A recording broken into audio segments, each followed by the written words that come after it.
Millionaire hires a nanny for his sick son, installs cameras and discovers something shocking. The Cortez mansion stood imposingly against the Boston sky, its mirrored windows reflecting the setting October sun. Leonardo Cortez watched the city from his office on the top floor, a glass of whiskey untouched on the mahogany table. His dark brown eyes were fixed on a distant point, while his mind wandered through the empty corridors of his own life. The soft sound of the door opening brought him back to reality. Margaret, his assistant for over a decade, entered with a black folder in her hands. "Mr. Cortez, the CVs of the candidates you requested." Her voice was professional, but Leonardo detected a note of concern. She knew the situation too well to maintain total neutrality. "How many this time?" he asked, turning his chair to face her. 15, all with excellent references and experience with children who need special care. Leonardo picked up the folder, quickly flipping through the documents. Each candidate looked perfect on paper, but he knew better than anyone how appearances could be deceiving. "Schedule interviews with the top 3 for tomorrow." "Sir," Margaret hesitated. "Dr. Matthews called. He insists that Lucas needs stability.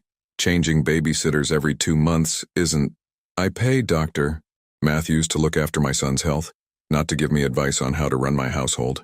Leonardo cut in, his voice as icy as the wind outside. Margaret nodded, recognizing the cue to leave. Before she left, however, she stopped at the door. "Lucas asked if you'd have dinner with him tonight." A muscle tensed in Leonardo's jaw. "I have a video conference with investors in Tokyo. Tell him that—" He paused, remembering the disappointed expression his son always had when he received his apology. "Cancel the conference. I'll be there at 7. Alone again, Leonardo opened the top drawer of his desk and took out a photograph. Catherine was smiling at the picture, her green eyes shining with the same intensity that Lucas had inherited. 5 years had passed since the accident, but the pain remained as vivid as on the first day. Downstairs, she heard Lucas' characteristic cough, followed by the gentle voice of Mrs. Peterson, the temporary nanny. She was the 5th this year. Leonardo knew he needed to find someone permanent, but the idea of entrusting the care of his son to a stranger terrified him. Walking down the marble stairs, he found Lucas in the living room, wrapped in his favorite blanket, watching a documentary about the oceans. When he saw him, the boy smiled, and Leonardo felt the familiar tightness in his chest. Lucas was the living image of Catherine, from his golden curls to the freckles that dotted his nose. "Dad, are you having dinner with me tonight?" "Yes, champ. How about we order that pizza you like?" Lucas's eyes lit up, but then a cough shook him. Mrs. Peterson approached with the inhaler, and Leonardo watched helplessly as his son struggled to breathe. Moments like this reminded him of how much was at stake, how much he needed to protect the only person who still mattered in his life. Later, after putting Lucas to bed, Leonardo sat in his private office, turning on the monitors that showed every room in the house. It was his nightly ritual to check that everything was in order and that his son was safe. Tomorrow he would interview the candidates, and one of them would be chosen to be part of this hermetically controlled world he had built. Among the CVs, one name caught his eye: Isabella Martinez. Her references were impeccable, her experience with sick children extensive, but it was something about her photo that stopped him, a genuine smile that reached his eyes, unlike the rehearsed expressions of the other candidates. The phone rang, interrupting his thoughts. It was her lawyer, Richard. "Leonardo, I've received the documents for the new nanny. Do you want me to include the same confidentiality clauses?" "All of them, and add one about the security cameras. You know that can scare off good candidates, don't you?" Leonardo looked at Catherine's photo again. Anyone who has nothing to hide won't have a problem with surveillance. Hanging up the phone, he turned his attention to Isabella's CV. Tomorrow he would meet her in person, and something told him that this interview would be different from the others. Whether it was her exceptional qualifications or the sincere look in her photograph, there was something about her that piqued his curiosity. And Leonardo Cortez wasn't used to being curious about anyone. The Cortez Enterprises meeting room was silent when Isabella Martinez entered. The natural light coming in through the large windows contrasted with the austere atmosphere of the room. Dressed in a discreet navy blue ensemble, she maintained a serene posture, although her heart was beating fast. Leonardo Cortez watched her from the other side of the glass table, analyzing every detail. His eyes, trained in assessing people, noticed her delicate but firm hands, the way she maintained eye contact without showing intimidation, and above all, the calm that emanated from her presence. "Ms. Martinez," he began, his voice controlled.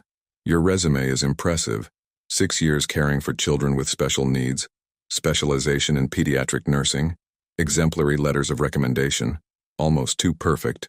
Isabella smiled slightly. "Mr. Cortez, I learned early on that perfection is an illusion. What I offer is not perfection, but absolute dedication and honesty." The answer took him by surprise. Normally, the candidates would burst into assurances of competence. "Tell me about your last experience," he asked, leaning back in his chair. "I looked after little William for 3 years. He had cystic fibrosis. They were challenging but rewarding years. Unfortunately," she paused, and Leonardo noticed a glint of emotion in her eyes. "William passed away 6 months ago. That's when I decided I needed some time to process the loss. And what makes you think you're ready to take on another complex case?" "Because grief taught me compassion, not fear. Your son deserves someone who understands that caring goes beyond administering medication and following protocols." Leonardo stood up and walked over to the window. "Ms. Martinez, I need to be straightforward. This position requires more than professional competence. There are security cameras throughout the house. Your privacy will be limited. Many find it too invasive. I understand your need to protect your son, Mr. Cortez. If I were in your position, I would probably do the same." She paused significantly. "But I hope that, in time, you'll realize that trust is built through actions, not surveillance." He turned, staring at her with intensity. "Are you questioning me, Ms. Martinez?" "No, sir. I'm being honest, as I promised at the beginning of this conversation." A dense silence filled the room. Margaret Ayers, who was watching the interaction from the doorway, held her breath. In 15 years, she had never seen someone so subtly challenge her boss. "Would you like to meet Lucas?" Leonardo's question surprised even him. On the 4th floor of the mansion, Lucas was finishing his physiotherapy session when they entered. His green eyes lit up at the sight of his father, but it was Isabella who captured his attention. "You must be Lucas," she said, approaching with a warm smile. "I hear you're a fan of documentaries about oceans." The boy's face lit up. "Do you like them too?" "I love it. Did you know that humpback whales sing different songs every year?" Lucas laughed, a sound that made Leonardo freeze. He hadn't heard that laugh in weeks. For the next hour, Isabella talked to Lucas about abyssal seas, coral reefs, and her experience as a volunteer in an aquarium. Leonardo watched, noticing how she naturally included breathing exercises in the conversation, without Lucas realizing he was being treated. "Dad," Lucas called out when Isabella left to get some water. "She's different from the others." Leonardo nodded thoughtfully. "Yes, she is." Later, in his office, Leonardo was rereading the employment contract. Margaret came in with a cup of coffee. "The other candidates are still waiting, sir. Cancel the interviews," he replied, without taking his eyes off the document. "Miss Martinez starts tomorrow. Are you sure?" She was quite frank during the interview. Leonardo looked up. "Precisely why. Lucas needs someone who isn't afraid to tell the truth, even if it means confronting me occasionally." That evening, while checking the cameras one last time, Leonardo stopped at the recording of the conversation between Isabella and Lucas. There was something about the way she interacted with her son, a mixture of professionalism and genuine affection that he couldn't ignore. His phone vibrated with a message from Richard. "Contract sent to Miss Martinez. She has already signed and returned it. Start tomorrow at 7 a.m. Leonardo looked at the photo of Catherine on his desk. "What would you think of her, my love?" he whispered into the silence. The answer came in the form of a memory. Catherine always said that eyes don't lie, and Isabella Martinez's eyes conveyed a truth he couldn't deny. Closing the monitors, Leonardo allowed himself a moment of hope. Maybe, just maybe, he had found someone who could bring light not only into Lucas's life, but into the whole house that had lived in the shadows for so long. The dawn brought with it a soft mist that covered the gardens of the Cortez mansion. Isabella arrived punctually at 7, carrying a modest bag and a small package wrapped in colored paper. Margaret greeted her in the entrance hall, her heels echoing on the marble floor.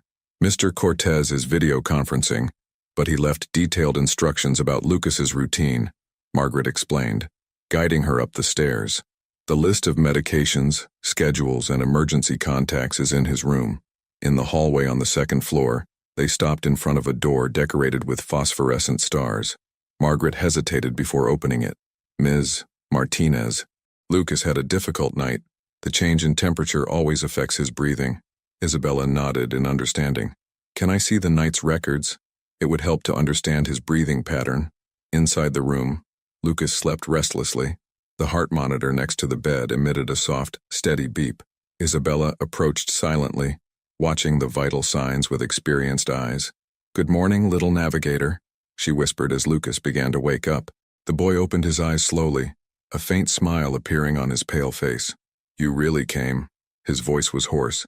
"Of course I came, and I've brought something special for you." She handed over the colorful package.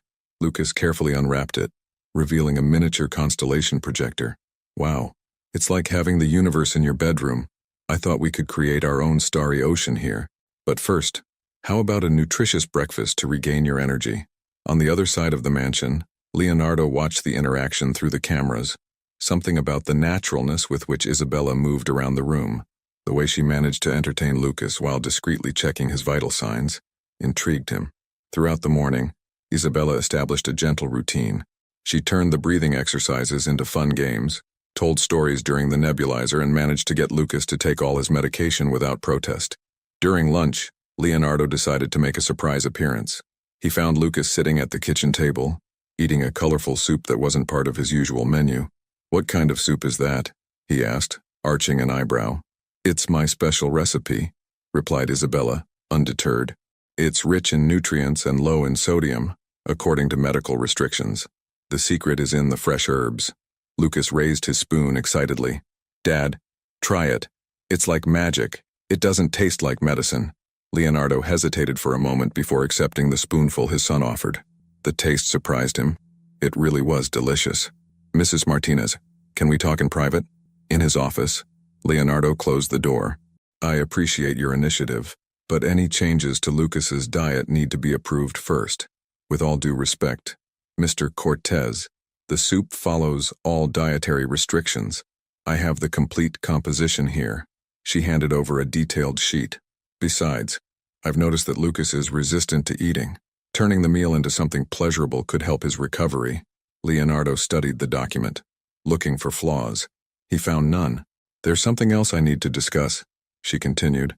"Lucas mentioned that he would like to see the garden. With the weather improving, a few minutes of morning sun would be beneficial for him." "Absolutely not. The outside air can strengthen his immune system under controlled conditions," interrupted Isabella. "Isolating him completely from the world won't protect him forever." The silence that followed was tense. Leonardo struggled internally between his need for control and the logic of her words. "1 week, he finally said. "Give me positive results in a week, and I'll consider your suggestions about outside activities." In the evening, after Lucas had fallen asleep, Isabella was organizing her notes when she came across a drawing he had made. 3 stick figures, 1 tall, 1 small, and 1 medium-sized, all smiling under a starry sky. Leonardo, who had spent the day alternating between meetings and monitoring the cameras, found the drawing on his desk the next morning, with a note attached. "Mr. Cortez, Lucas has a heart bigger than his room and dreams bigger than his limitations. He drew this today, talking about how nice it would be to watch the stars for real one day. Sometimes the greatest acts of protection involve allowing small calculated risks. Respectfully, Isabella Martinez." Sitting back in his chair, Leonardo looked longingly at the drawing. Catherine's words echoed in his mind. "Love without freedom is a gilded cage, my love." For the first time in years, he allowed himself to wonder if his protective methods weren't actually stifling Lucas' chances of living fully. On the monitor, he watched Isabella adjusting the star projector, creating a private universe on the ceiling of her son's room. Lucas laughed, pointing at the constellations, his eyes shining with a joy he hadn't seen for a long time. Perhaps, Leonardo thought, it was time he learned to let go of the reins a little. Isabella's first month at the Cortez mansion passed quickly, bringing subtle but significant changes. The most noticeable was Lucas' frequent smile, which now echoed through the previously silent corridors. Leonardo, watching through the cameras, noticed how his son seemed stronger, more lively, despite the limitations of his condition. One particularly clear morning, Leonardo canceled an important meeting when he saw on the monitor that Lucas was having a respiratory crisis. He rushed to his son's room, only to find Isabella already controlling the situation with a competence that left him speechless. "Breathe with me, Captain," she said softly, sitting behind Lucas on the bed, guiding his breathing. "Remember our story about the diver? Let's go up to the surface very slowly." Lucas, leaning against her, followed her breathing rhythm, his small hands squeezing her arms. Leonardo stood in the doorway, invisible to both of them, observing the intimacy of that moment. "All right," Isabella continued. "Now tell me 3 things you can see."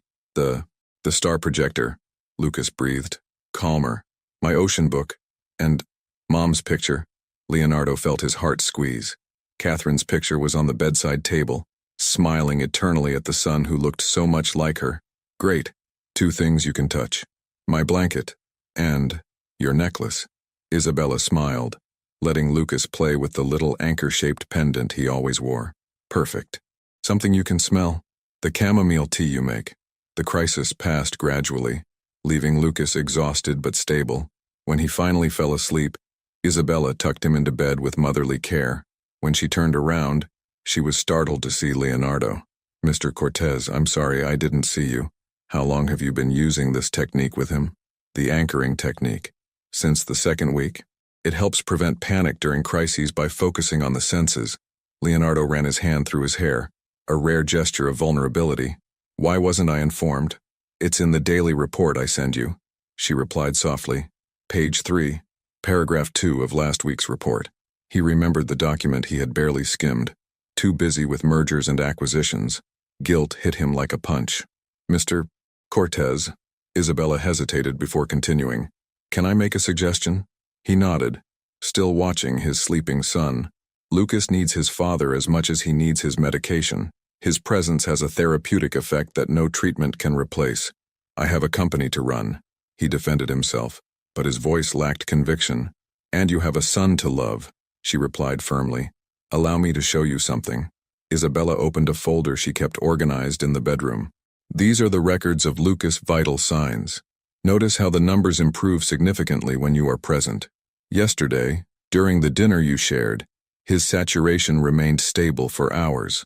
Leonardo examined the graphs, his analytical gaze recognizing the patterns she was pointing out. "Why do you keep such detailed records?" "Because care isn't just about administering medication, Mr. Cortez. It's about understanding every aspect that affects his well-being." That afternoon, Leonardo canceled all his meetings.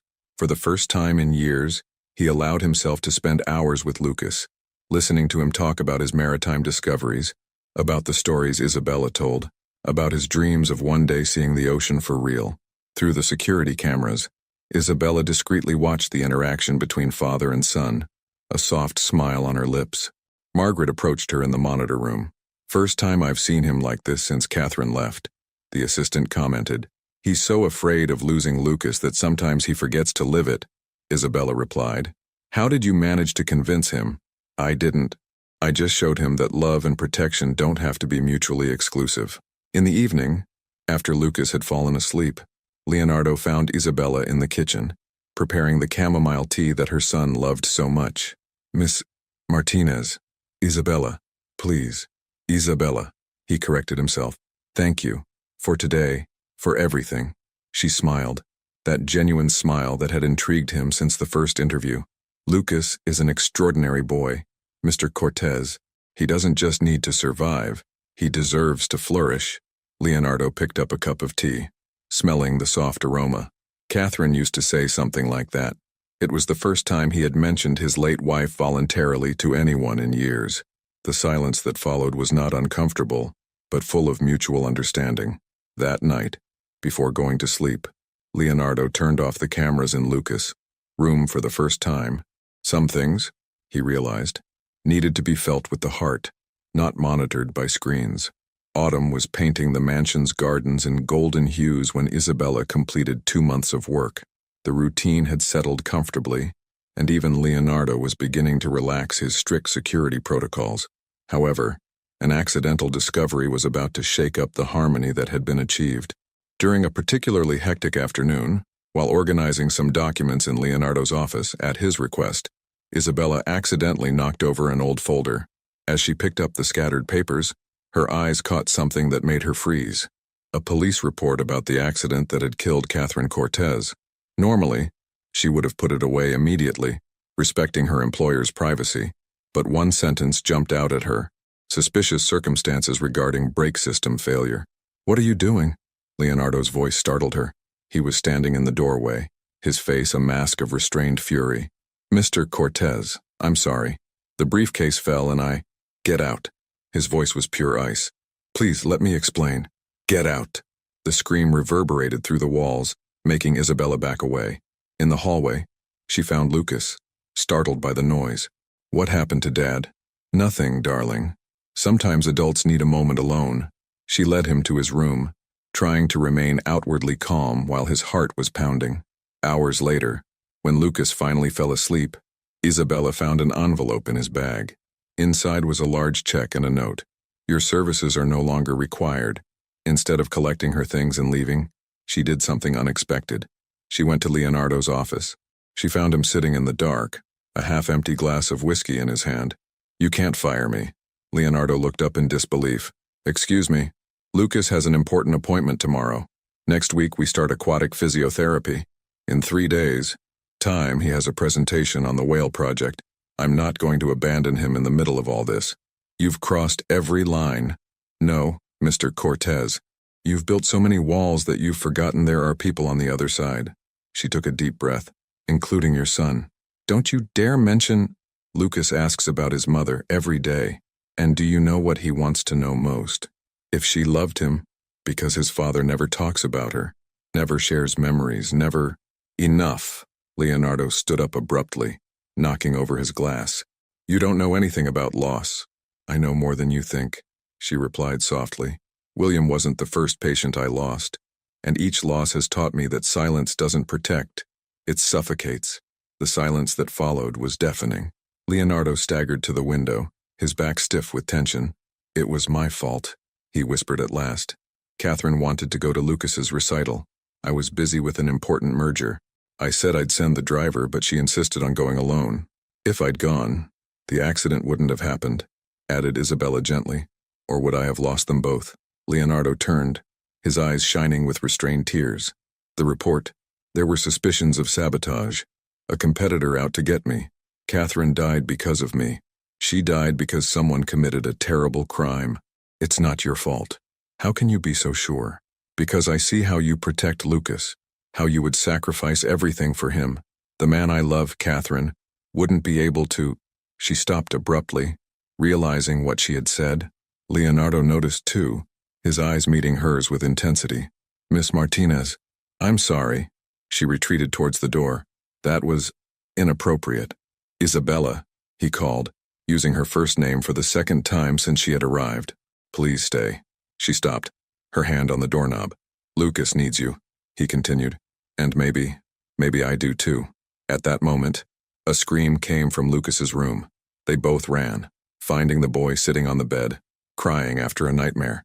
"Mommy," he sobbed. "I dreamt about Mommy." Leonardo hesitated for a moment, then sat down on the bed and pulled his son into his arms. "Do you want me to tell you about the day your mother took you to see the dolphins for the first time?" Lucas's eyes widened. It was the first time his father had volunteered a memory of Catherine. Isabella moved silently to leave, but Leonardo reached out, holding her wrist gently. "Stay," he asked. "Please." And so, in the early hours of that morning, the walls truly began to come down.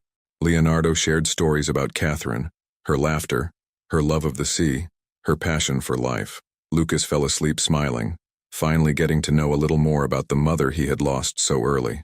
Isabella's unintentional revelation created a subtle tension in the Cortez mansion. In the days that followed, Leonardo oscillated between moments of disconcerting closeness and exaggerated professional distance. To complicate matters further, Lucas, with his childlike perceptiveness, began to notice the changes in the dynamic between his father and his caregiver. One particularly cold November morning, during a physiotherapy session in the heated pool, Lucas decided to broach the subject in his own way. "Isabella, do you like my father?" The question caught her off guard, making her almost drop her flotation device. "Of course I do, Lucas. Your father is a good man." "Not like that," he insisted, his green eyes sparkling with wit. "You like him like Mom liked him." I saw you looking at each other at dinner yesterday. Isabella felt her face burn. Lucas, the relationship between your father and me is strictly professional, but he smiles differently when you're around, like in the old photos with Mom. Before Isabella could reply, Margaret appeared at the edge of the pool. Ms. Martinez, Mr. Cortez requests your presence in the office immediately. On the way to the office, Isabella tried to calm her racing heart. She found Leonardo standing looking out of the window, his tense posture giving away his unease. We need to set some limits, he said without turning around. Mr. Cortez, if this is about what happened the other night, it's about everything, he interrupted her, finally turning around. About how Lucas is getting too attached. About how things are changing. Change isn't always bad. It is when it puts my son's well-being at risk. He ran his hand through his hair, a gesture Isabella already recognized as a sign of anxiety. Lucas has lost his mother. I can't allow him to become attached to someone who could leave at any moment, like all the other nannies you've dismissed. Her voice carried a hint of defiance. Exactly. It was safer that way. Safe for whom, Mr. Cortez? For Lucas or for you? The silence that followed was heavy. Leonardo approached his desk, picking up an old photo. Catherine and I met in college. She was everything I wasn't. Spontaneous, full of life. She said I needed to learn to dance in the rain instead of just worrying about building shelters. Isabella took a step forward, and she was right. When I lost her, her voice faltered. I promised that I would never allow anyone to become so important again, that I would protect Lucas from any similar pain. But you're failing miserably at that, she said softly. He stared at her, surprised by her frankness. You're failing because love isn't something we can control, Mr. Cortez. Your son needs to learn to love, to trust, to connect with people, even if that means risks. Like you? The question came out almost as a whisper. Like anyone he chooses to let into his heart. Leonardo reduced the distance between them, his eyes fixed on hers. What about me, Ms. Martinez? What choices do I have? Isabella's heart raced. The same as all of us. We can hide behind walls or... She didn't finish her sentence. Leonardo had come even closer, his hand lightly touching her face. For a moment, time seemed to freeze. Dad! Isabella! Lucas' voice broke the spell. Look what I managed to do in the pool. They moved away quickly like teenagers caught red-handed. Lucas rushed into the office, soaking wet and beaming. Margaret on his heels with a towel. I'm sorry, Mr. Cortez. He insisted on showing off his swimming progress. Leonardo looked at his son, then at Isabella, and finally at the photo of Catherine on his desk. It was as if 3 different worlds were colliding in his mind. Lucas, you need to dry off and warm up, said Isabella, regaining her professional composure. Come on, before you catch a cold. As she led Lucas out, Leonardo called out to her, Ms. Martinez. She stopped at the door, without turning around. Tomorrow night, after Lucas has gone to sleep, can we continue our conversation? I'm not sure we should, Mr. Cortez. Please. The vulnerability in his voice surprised her. We need to sort this out. For Lucas, she agreed softly, knowing that they were both lying. It wasn't just for Lucas, and that was exactly the problem. That night, checking the security cameras one last time, Leonardo stopped at the image of Isabella reading to Lucas before bed. Her son was snuggled up against her, smiling as she made different voices for each character in the story. What should I do, Catherine? He murmured to the picture of his late wife. The silence that followed seemed fraught with possibilities and unspoken fears. The night promised for the conversation never happened. An unexpected storm hit Boston, bringing with it not only rain and strong winds, but also a severe respiratory crisis in Lucas. The humid weather and the sudden drop in temperature triggered one of the worst crises he had ever faced. Leonardo and Isabella spent a sleepless night in the boy's room, each dealing with the fear differently. While she maintained the outward calm needed to administer medication and monitor vital signs, he paced the room like a caged lion, alternating between phone calls to doctors and moments of pure yet contained panic. His heart rate is too fast, Isabella murmured, watching the monitor. We need to calm him down. I've already called the ambulance, replied Leonardo, his face pale with worry. No, she said firmly. A trip to hospital in this storm will only worsen his condition. Trust me. Their gazes met through the dimness of the room, lit only by the soft glow of the star projector. Lucas gasped between them. his little battle for breath echoing painfully. "Mr. Cortez," she called softly. "I need you to sit here." "What?" "Sit on the bed. Lean back against the pillows." When he hesitated, she insisted. "Please." Leonardo obeyed, albeit reluctantly.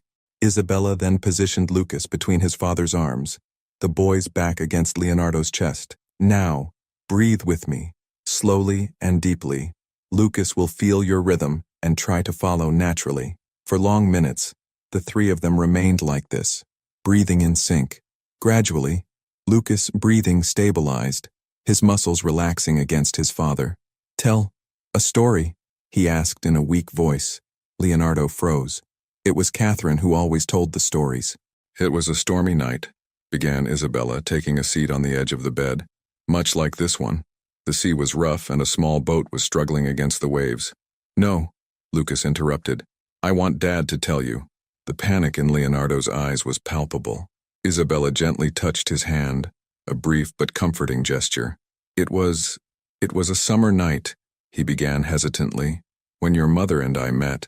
She was dancing in the rain on the university campus, and I thought she was crazy." The story flowed naturally after that, long-held memories finding voice.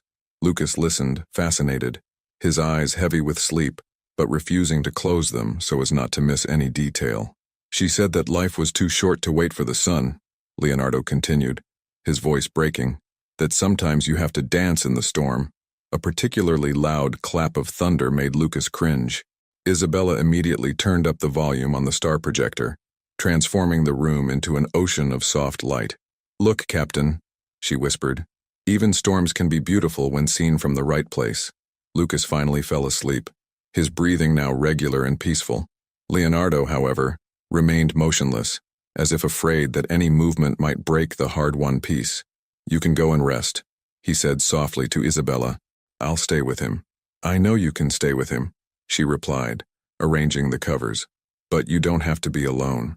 The silence that followed was filled only by the sound of the rain against the windows and Lucas's soft breathing. "Do you know what else Catherine told me that night?" murmured Leonardo after a long moment. "That some people are like lighthouses. They don't drive away the storm, but they help us navigate it." Isabella felt the weight of those words, understanding what he was really saying. "Mr. Cortez." "Leonardo," he corrected.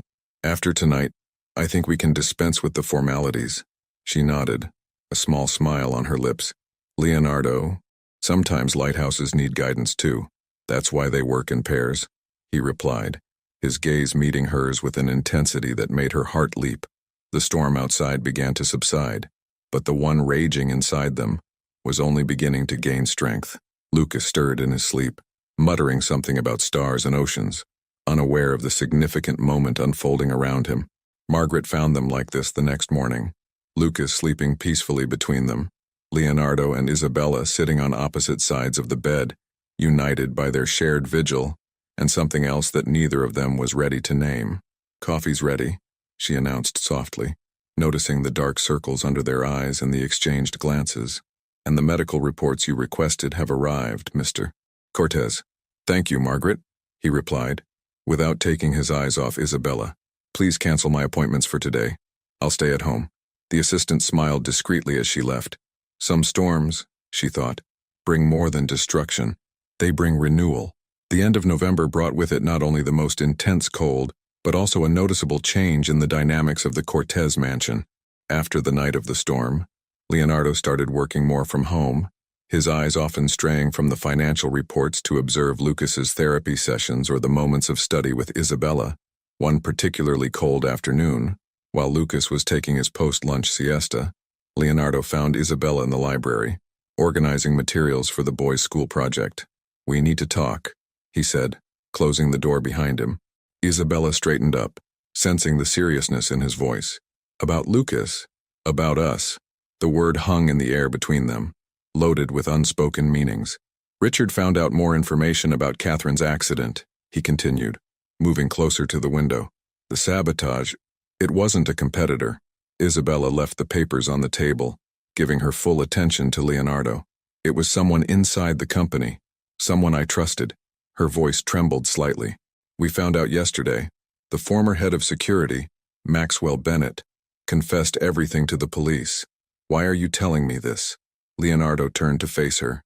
Because I need you to understand why I built all these walls, why I installed so many cameras, why I'm so afraid of trusting, she added softly. Yes. He moved closer, stopping a few steps away from her. But you broke down every wall I built. With your honesty, your dedication to Lucas, A coughing fit coming from Lucas's monitor interrupted the moment. They both moved instinctively towards the door, but the sound soon ceased, indicating that the boy had gone back to sleep peacefully. See? Said Isabella with a small smile. Not all interruptions are emergencies. You've changed everything, Leonardo continued, as if he needed to say it before he lost his nerve. The way Lucas smiles now, how he talks about the future, how he finally gets to know his mother through your stories. Leonardo nodded, swallowing dryly. Catherine always said that true love isn't just about protecting, but about setting free. I didn't understand that until you came along. Leonardo, Isabella took a step back. I'm your employee. I look after your son. We can't or won't. The question caught her off guard. It's not that simple. Why not? Because I have my own walls, she finally admitted. William wasn't just a patient I lost. He was my brother. The silence that followed was deafening. For 3 years, I cared for him battling cystic fibrosis. I gave up everything. Relationships, career, personal life. When he left, she took a deep breath. I promised myself that I would never again allow myself to love someone I could lose. Leonardo reduced the distance between them, taking her hands in his. So we're 2 cowards, 2 wounded protectors, she corrected, not resisting the touch. Lucas asked me something yesterday, he said, his thumb tracing gentle circles on her palm. He asked if it was wrong to be happy, even though he missed his mother. Isabella felt tears forming in her eyes. And what did you say? I said that Catherine would be furious if we thought that honoring her memory meant living in sadness. At that moment, a sound of footsteps in the hallway made them separate quickly. Margaret entered, stopping abruptly as she sensed the charged atmosphere. Sorry to interrupt. Mr. Cortez, the counsel is waiting on the line. Leonardo nodded, reluctant to break the moment. I'll be there in a minute. When Margaret left, he turned to Isabella one last time. Have dinner with me tonight, after Lucas goes to sleep. I don't think it's appropriate, not as boss and employee, as Leonardo and Isabella. She hesitated, years of self-preservation fighting the urge to say yes. And Lucas already knows. In fact, he was the one who suggested that I stop being silly and ask you to dinner. An involuntary smile appeared on her lips. He said that in those exact words. So, what do you say? Before she could answer, Lucas' sleepy voice sounded through the monitor. Dad? Isabella? Saved by the gong, she muttered, moving towards the door. That's not a no, observed Leonardo. It's not a yes either. Yet, his smile followed her up the stairs, making her heart dance in a way it hadn't felt for years. In Lucas's room, she found the boy sitting on the bed, rubbing his sleepy eyes. I dreamt about Mommy, he said when she sat down next to him. She was smiling and said she was happy. Isabella felt her heart squeeze. Is that so? Yes. And she said that sometimes you have to be brave to be happy. She looked at the door, where Leonardo was now standing, watching the scene with soft eyes. You know something, Lucas. I think your mother was very wise. So you're having dinner with Dad? Isabella laughed, surprised by the boy's insight. We'll see. Now, how about we finish that project on whales? The dinner took place, not that night, but a week later, when the first snow of winter began to fall on Boston. Leonardo had prepared everything with meticulous care. The table on the enclosed, heated veranda decorated with soft lights, the specially chosen menu, even a small jazz ensemble playing in the background. Isabella arrived punctually at 8 after putting Lucas to bed. She wore a simple navy blue dress that made her eyes sparkle like sapphires. I thought you said no, teased Leonardo, pulling out the chair for her. Technically, I never said no, she replied, smiling. I just put it off until I was sure. Sure of what? That it wouldn't harm Lucas. Leonardo poured wine for them both, his movements deliberately slow. And you came to a conclusion. Actually, it was Lucas who helped me decide. She took a small sip of wine. He showed me something today. Isabella took a folded piece of paper out of her pocket and handed it to Leonardo. It was a drawing. 3 figures holding hands under a starry sky. In the top corner, a 4th figure, surrounded by a golden glow, was smiling at the group. "He said you're our family," she explained softly. "You, him and me down here. And Catherine," her voice faltered a little, "blessing us from above." Leonardo looked at the drawing for a long moment, his eyes watering. He has the same gift as his mother for seeing beyond appearances. Dinner passed naturally, the conversation flowing between light and deep topics. They talked about their lives before they met, about William, about Catherine, about the fears they still carried, and the hopes they were beginning to nurture. "Do you know what I miss most about Catherine?" said Leonardo, as they shared a dessert. "Her ability to see beauty in everything, even in storms." "Like Lucas," observed Isabella. "Like you too." He reached for her hand on the table. "You brought color back into our lives, you know that." Before she could answer, a familiar sound came from Lucas. Monitor, coughing, followed by crying. "I'm going to check on him," said Isabella, getting up. "No." Leonardo held her hand. "Let me go. Stay and enjoy the wine." In Lucas's room, he found his son sitting on the bed, silent tears streaming down his face. "Hey, champ. Nightmare." Lucas shook his head. "Fear. Of what?" "Of Isabella leaving like Mom." Leonardo sat on the bed, pulling his son close. "Lucas, look at me. Your mother never wanted to leave us. And Isabella, she's not going anywhere. Promise." "I can't promise for the future, son, but I can promise that I'll do everything I can to keep her in our lives. Will that do?" Lucas nodded, snuggling into his father's arms. "Dad? Huh? Do you still love Mom?" Leonardo kissed the top of his son's head. "I'll always love your mother. She gave me you, the greatest gift of my life. So, it's okay to love Isabella too." "Yes, son. The heart has infinite room for love." When he returned to the balcony, he found Isabella gazing at the falling snow. She was holding his coat, which she had forgotten on the chair. "Is Lucas all right?" "Yes. I just needed some answers." "And did you get them?" Leonardo approached, taking the jacket from her hands and placing it on his shoulders. "Actually, I think we all got some answers today." Isabella turned to face him, her eyes reflecting the soft lights of the balcony. "Leonardo, don't say anything yet," he asked. "Just dance with me." Soft music filled the room as they moved slowly, the snow falling outside creating an almost magical setting.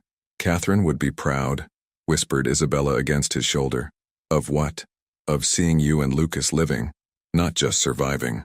Leonardo gently pushed her away so that he could look into her eyes. "That's thanks to you." "No, it's thanks to the 3 of us. And," she looked at the drawing of Lucas on the table, "thanks to her too." The snow continued to fall outside, but inside the heated balcony, something new was blossoming. It wasn't just love, but a deep understanding that sometimes the greatest blessings come disguised as challenges, and that hearts, even bruised ones, have an infinite capacity for healing and renewal. "Isabella?" "Yes? Thank you for teaching us to dance in the storm." She smiled, remembering the stories about Catherine. "Thank you for showing me that some lighthouses can be a home." Winter was beginning to show its first signs of retreat when the Cortez mansion experienced its first major test. Lucas had developed an infection that kept him hospitalized for 3 days, leaving Leonardo and Isabella on constant alert. At the hospital, their masks of composure were beginning to show cracks. Leonardo alternated between frantic calls to specialists and moments of anguished silence, while Isabella kept a tireless vigil by Lucas' bedside. "You need to rest," Leonardo insisted on the 3rd night, finding her dozing in an uncomfortable position in the bedroom armchair. "I'm fine," she replied, straightening up. "I'd rather stay here." "Why?" She hesitated before answering. "Because that's how I lost William. One night, I decided to go home and rest. When I came back in the morning, Leonardo crossed the room in 3 strides, pulling her into his arms. It was the first public display of affection between them, but at that moment, nothing else mattered apart from the mutual comfort they found in each other. "He's not William," she whispered against his hair. "And you're not alone this time." Lucas watched the scene through squinted eyes, a small smile on his pale lips. "You look like a couple from a movie," he murmured. They both broke apart, surprised to realize that he was awake.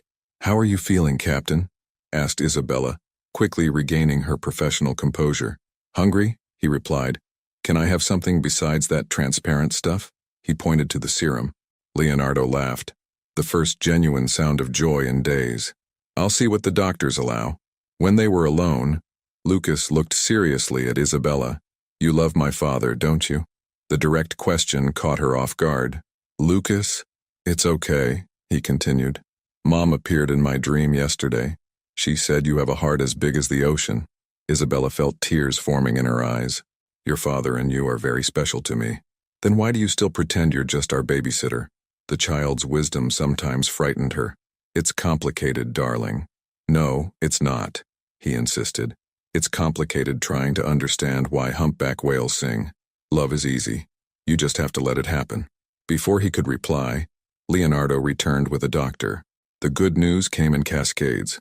The infection was subsiding. The tests showed significant improvement, and Lucas could go home the next day. That night, while Lucas slept soundly for the first time in days, Leonardo met Isabella in the hospital cafeteria. The doctors say your dedication was crucial, he commented, taking a seat next to her. The way you kept up the respiratory physiotherapy even during the high fever. I just did my job. No. He took her hand on the table. You did much more than that. You fought for him like a mother would. The word hung between them, loaded with meaning. Leonardo, marry me. The request caught her completely unprepared. What? Marry me, he repeated, now kneeling beside her, ignoring the curious glances of the other occupants of the cafe. Not because Lucas needs a mother or because I feel lonely, but because you turned our house into a home. Because you taught me that it's possible to love deeply twice in a lifetime, in different but equally true ways. But what about your fear of losing again? I'm still afraid, he admitted. I probably always will be. But Catherine taught me to dance in the rain, remember? And you showed me that some dances are worth the risk. Isabella looked down at her intertwined hands, tears streaming freely down her face. Does Lucas know about this? Leonardo smiled. Actually, he was the one who chose the ring.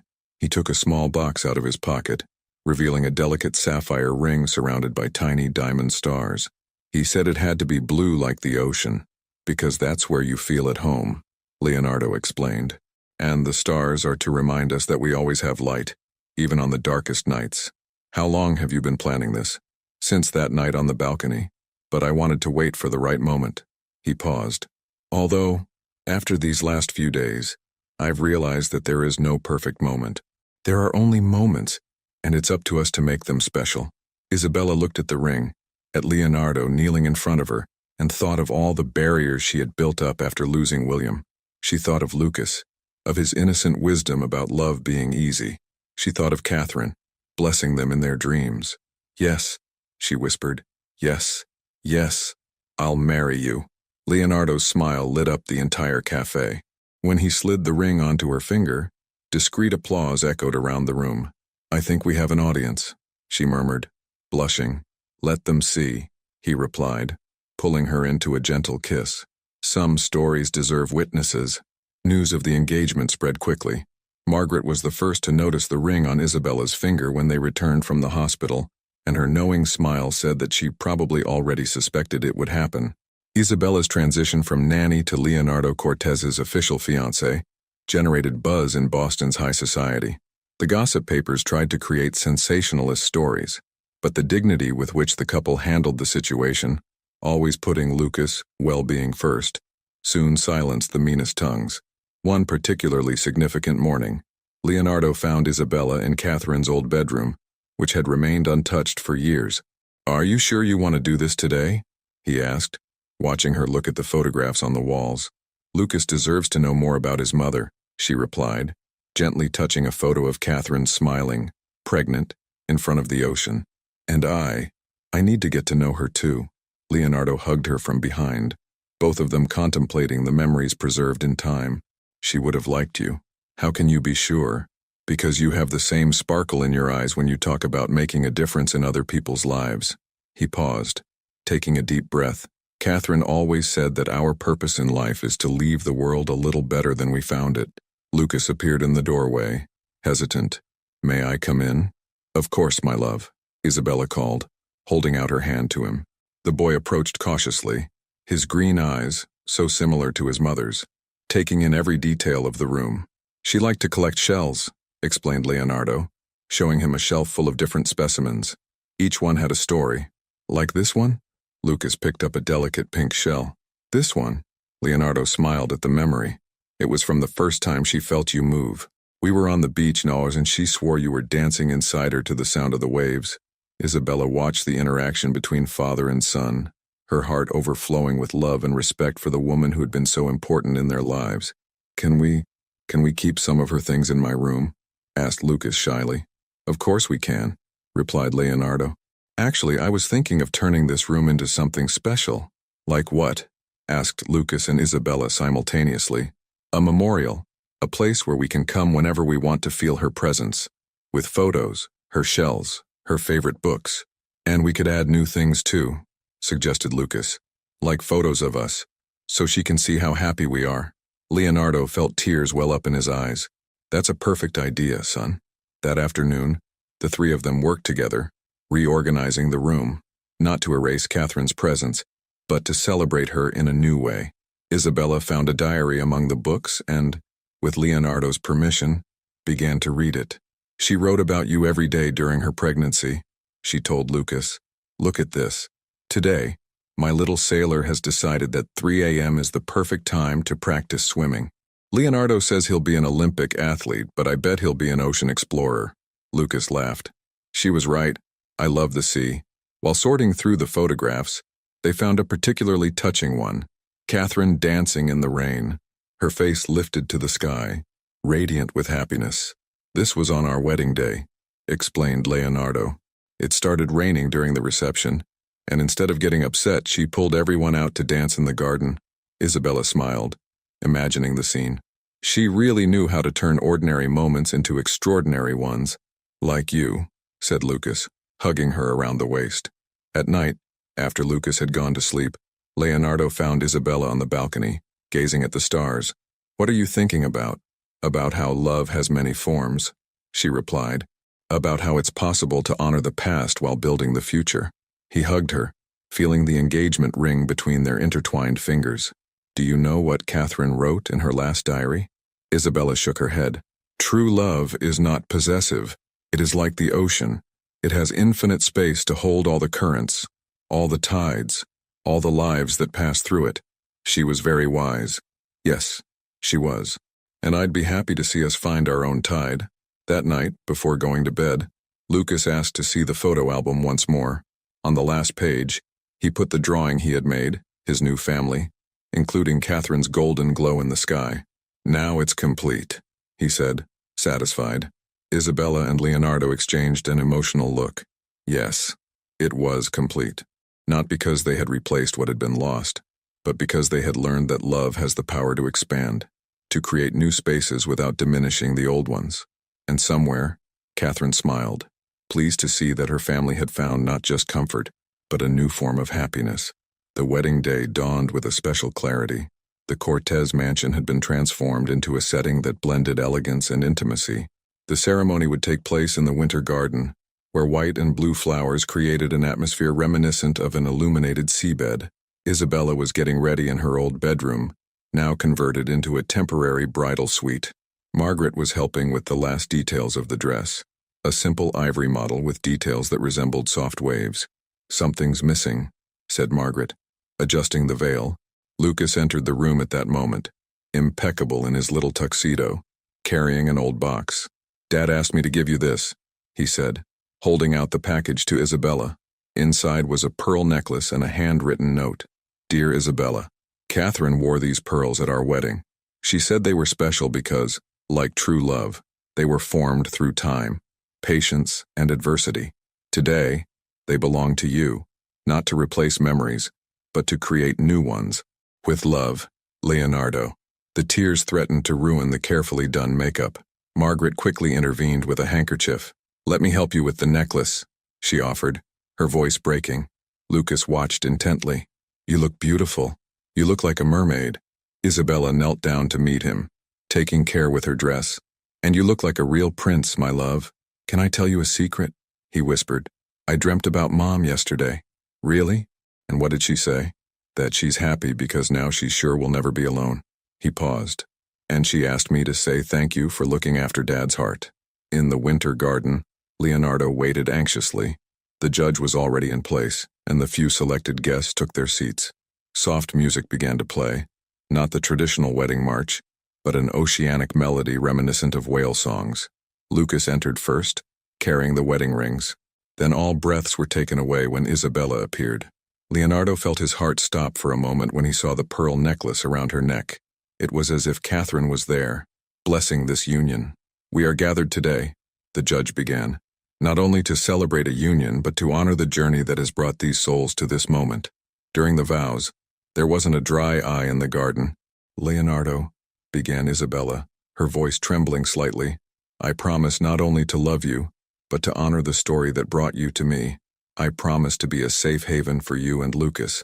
I promise to dance in the rain when life gets heavy, and I promise to keep alive the memory of the love that came before me." Leonardo took a deep breath before beginning his vows. "Isabella, you taught me that the heart has an infinite capacity for love. I promise to honor every part of who you are, to celebrate your strength and kindness, and to create with you and Lucas a future full of stars and waves.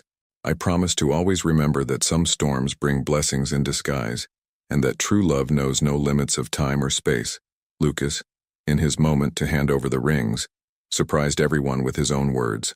"I promise to be the best son for both of you, and to keep all the love in my heart, that which is here and that which protects us from above." During the reception, which took place in the main garden, a light drizzle began to fall. Instead of running inside, the bride and groom smiled at each other. "I think someone wants us to dance in the rain," said Leonardo, holding out his hand to Isabella. The band started playing a soft version of La Mer, and soon all the guests joined in, dancing in the gentle rain.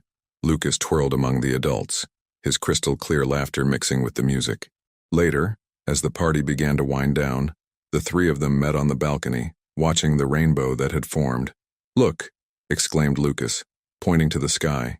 "7 colors, like the 7 colors of love." "7 colors of love?" asked Isabella, curious. "Yes. Red is Mom's love, which is still here. Orange is Dad's love for us. Yellow is my love for you. Green is nature's love. Blue is your love, Isabella. The indigo is the love that is coming. And violet," he smiled mysteriously, "is the love we don't know yet." Leonardo and Isabella exchanged emotional glances. Somehow, that child had perfectly summed up the complexity of their feelings. "You know what?" said Leonardo, hugging them both. "I think I finally understand what Catherine meant about dancing in the rain." "What?" asked Isabella. "That sometimes we need to let life surprise us, that the best moments come when we least expect them, and that love, true love, has many ways of manifesting itself."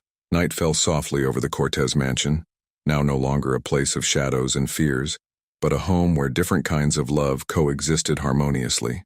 In Catherine's memorial room, a gentle breeze swayed the curtains, making the shells hanging in the window tinkle, like a last blessing for the family who had learned that love, in all its forms, is eternal.